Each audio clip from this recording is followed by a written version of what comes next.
اسی علم کے حوالے سے اس شخص سے متعلق یہ 4 باتیں جو ہیں لکھ دی جاتی ہیں۔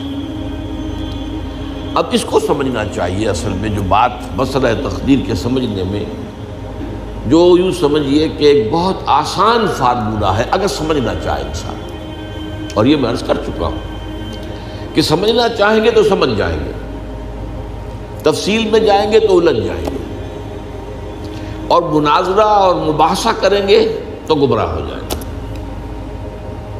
چنانچہ اسی پر میں حدیث آپ کو سنا چکا ہوں کہ ایک مرتبہ حضرت ابو ہریرہ فرماتے ہیں کہ حضور صلی اللہ علیہ وسلم برآمد ہوئے اپنے حجرے سے، اور ہم مسجد کے گوشے میں بیٹھے ہوئے تقدیر کے بارے میں بحث کر رہے تھے، تو آپ شدید ناراض ہوئے، اور اس قدر آپ کا چہرہ مبارک غصے کی وجہ سے سرخ ہو گیا کہ ایسے محسوس ہوا جیسا آپ کے گالوں میں انار کا رس جو ہے وہ ڈال دیا گیا ہے، وہ اس کے اوپر بہا دیا گیا، وہ سرخ قندھاری انار، اس کا تصور کیجئے، وہ عام تو انار نہیں جس کے اندر وہ رنگ نہیں ہوتا۔ پھر آپ نے فرمایا غصے سے، کیا تمہیں اس بات کا حکم دیا گیا؟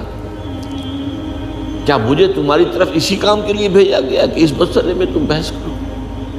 عزمت علیکم میں تاکید کر رہا ہوں اس مسئلے میں بحث سے گریز کرو، بحث مت کرو۔ تو یہ مسئلہ اگرچہ اس اعتبار سے بڑا مشکل ہے، اگرچہ سمجھنا چاہیں تو سمجھ سکتے ہیں، لیکن میں ایک اور حدیث بھی آپ کو سنا دوں کہ اس پر ایمان کس قدر لازم ہے۔ یہ ایک تابعی ہے حضرت ابن دالمی رحمۃ اللہ علیہ، وہ فرماتے ہیں، ذرا طویل حدیث ہے، میں اس کا خلاصہ بیان کر رہا ہوں، کہ میرے دل میں تقدیر کے بارے میں کچھ وسوسے پیدا ہوئے، تو میں نے جو بھی کبار صحابہ اس وقت زندہ تھے، بقید حیات تھے، ان سب سے ملاقات کی۔ ابی ابن کعب رضی اللہ تعالیٰ عنہ، جن کے بارے میں حضور نے فرمایا ہے کہ اقرأہم ابی ابن کعب، میرے صحابہ میں قرآن کا سب سے بڑا عالم ابی ابن کعب۔ ان کے علاوہ عبداللہ ابن مسعود کے پاس بھی میں گیا رضی اللہ تعالیٰ عنہ، جن کی حدیث ہم پڑھ رہے ہیں۔ حذیفہ بن یمان کے پاس میں گیا رضی اللہ تعالیٰ عنہ۔ ان سب نے ایک بات یہ کہی کہ دیکھو، ایک بات تو یہ جان لو کہ اللہ تعالیٰ کی قدرت سب شے پر حاوی ہے۔ اللہ تعالیٰ اگر لو ان اللہ عذب اہل سماواتہ و اہل ارضہ عذبہم وہو غیر ظالم لہم، اللہ اگر تمام آسمان والوں کو اور تمام زمین والوں کو عذاب دے تو اسے عذاب دینے کا حق حاصل ہے، وہ عذاب دے سکتا ہے بغیر اس کے کہ ہم کہیں کہ وہ ظالم ہے۔ تمام زمین والے اور تمام آسمان والوں میں تو نیکوکار بھی آ گئے۔ یہ اصل میں ایک بڑا اہم مسئلہ ہے کہ جو ہمارے اور معتزلہ کے درمیان مختلف فی ہے۔ معتزلہ ہی کے انداز میں اہل تشیع کا عقیدہ بھی ہے کہ اللہ پر عدل واجب ہے، اہل سنت کے نزدیک اللہ پر کوئی شے واجب نہیں، اللہ کا اختیار مطلق ہے، جو چاہے کرے۔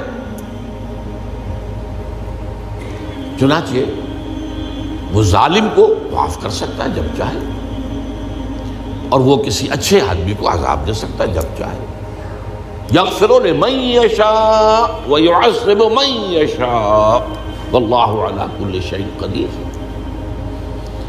یہ سورہ بقرہ کی آخری آیت میں ہے کہ آیات میں سے ہے، لاسٹ بٹ 3 آیت میں۔ تو اس اعتبار سے اللہ کا ایک تو اختیار مطلق ہے۔ پھر میں زید ابن ثابت کے پاس گیا تو انہوں نے یہی بات مرفوعاً بیان کی کہ میں نے خود حضور سے سنی ہے یہ بات۔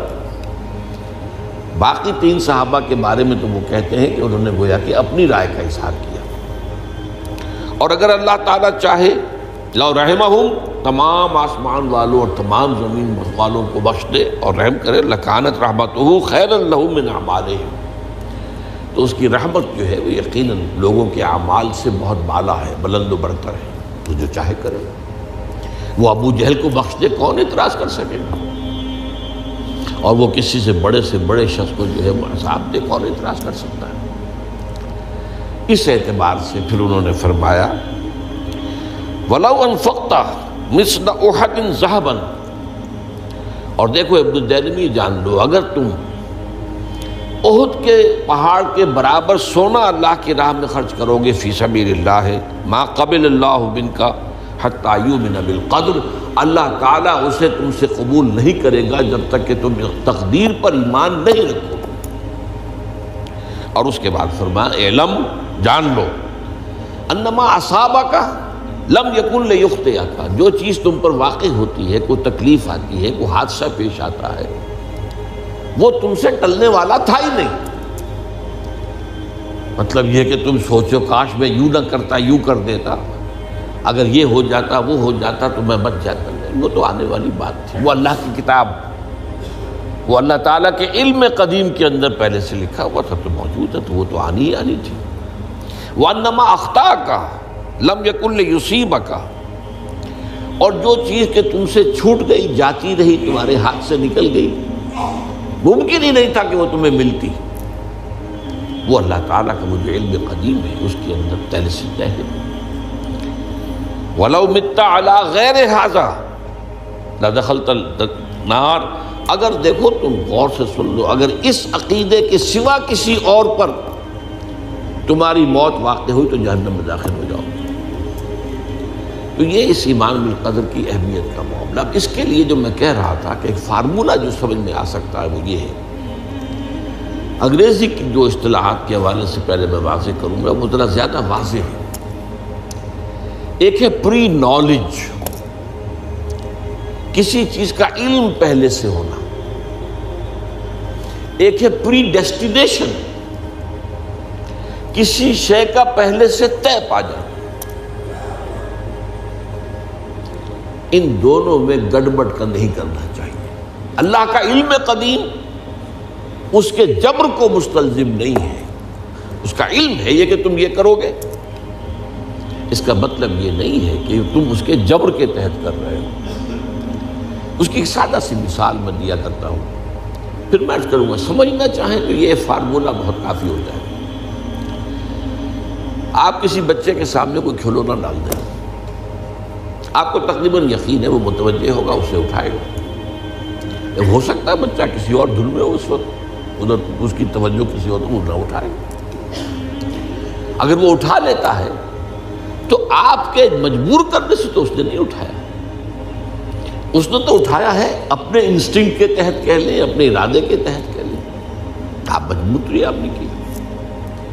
لیکن اللہ تعالیٰ کا جو اندازہ ہوتا ہے وہ اندازہ، قدر کے معنی اندازہ بھی ہے، میں بیان کر چکا ہوں آپ کو، اس کا جو علم قدیم ہے وہ غلط ثابت نہیں ہو سکتا۔ ظاہر بات ہے کہ پھر تو اعلیٰ کل شیء علیم وہ ہے ہی، اس کا علم قدیم جو ہے اس میں کوئی خطا نہیں ہو سکتی۔ یہ ہے در حقیقت پری نالج اور پری ڈیسٹینیشن، دونوں کے اندر فرق کر لیا جائے، یہ جبر نہیں ہے۔